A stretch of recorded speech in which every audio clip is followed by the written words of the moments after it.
ಕಲ್ಲಂಗಡಿಗೆ cancer ಕಾರಕ ಬಣ್ಣವನ್ನ ಈ ರೀತಿ ಇಂಜೆಕ್ಟ್ ಮಾಡ್ತಾರೆ ಅಥವಾ ಮಿಕ್ಸ್ ಮಾಡ್ತಾರೆ ಅನ್ನುವಂಥ ಒಂದು ವಿಡಿಯೋ ಭಯಂಕರ ವೈರಲ್ ಆಗ್ತಿದೆ.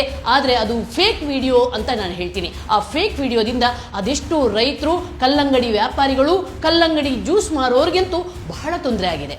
ಖಂಡಿತವಾಗಲೂ ಕೂಡ ಆ ಫೇಕ್ ವಿಡಿಯೋನ ನಂಬೇಡಿ. ಯಾಕಂದ್ರೆ ಯಾವುದೇ ಹಣ್ಣಾಗ್ಲಿ, ಅದು ಕಲ್ಲಂಗಡಿ ಆಗಲಿ ಬೇರೆ ಹಣ್ಣಾಗ್ಲಿ, ಅತ್ಯಂತ ಸೂಕ್ಷ್ಮ ಜೀವಕೋಶಗಳಿಂದ ಮಾಡಿರುವಂಥದ್ದು. ಬಾಹ್ಯ ಕೃತಕವಾದ ಯಾವುದೇ ವಸ್ತುವನ್ನು ಇಂಜೆಕ್ಟ್ ಮಾಡೋಕ್ಕೆ ಆಗಲ್ಲ. ಇಂಜೆಕ್ಟ್ ಮಾಡಿದ್ರೂ ಕೂಡ ಆ ಹಣ್ಣು ಹಾಳಾಗುತ್ತೆ. ನಾವೇ ಒಂದು ಪ್ರಯೋಗ ಮಾಡಿದ್ವಿ, ಕಲ್ಲಂಗಡಿಗೆ ನಾವು ಇಂಜೆಕ್ಟ್ ಮಾಡಿದ್ವಿ, ಆ ಮೂಲಕ ಅದು ಬಣ್ಣವನ್ನು ಸೇರ್ಸಕ್ಕೆ ನೋಡಿದ್ವಿ. ಖಂಡಿತ ಒಂದು ಹನಿಯಲ್ಲ, ಒಂದು ತೊಟ್ಟು ಚೂರ ಕೂಡ ಅದರ ಒಳಗೆ ಹೋಗೋಲ್ಲ. ಯಾಕಂದ್ರೆ ಈ ಹಣ್ಣು ಪ್ರಕೃತಿ ಅತ್ಯಂತ ಅದ್ಭುತವಾಗಿ ಮಾಡಿರುತ್ತೆ. ಇದರಲ್ಲಿ ಒಂದು ಗ್ಯಾಪ್ ಕೂಡ ಇಡಲ್ಲ. ಹಾಗಾಗಿ ಯಾವುದೇ ಕೃತಕ ಬಣ್ಣವನ್ನು ಇಂಜೆಕ್ಟ್ ಮಾಡೋಕ್ಕಾಗಲ್ಲ. ಇನ್ನು ಕಲರ್ ಹಾಕಿದ್ದಾರೆ ಅಂತಂದ್ರೆ ನಾವು ಹೆಚ್ಚಾಗಿ ಕಲ್ಲಂಗಡಿಯನ್ನ ನಮ್ಮ ಕಣ್ಮುಂದೆನೇ ಕಟ್ ಮಾಡಿ ತಗೊಳ್ತೀವಿ. ಮತ್ತೆ ಈ ಬಣ್ಣ ಏನಿದೆ ಅದು ತುಂಬಾ ಕಾಸ್ಟ್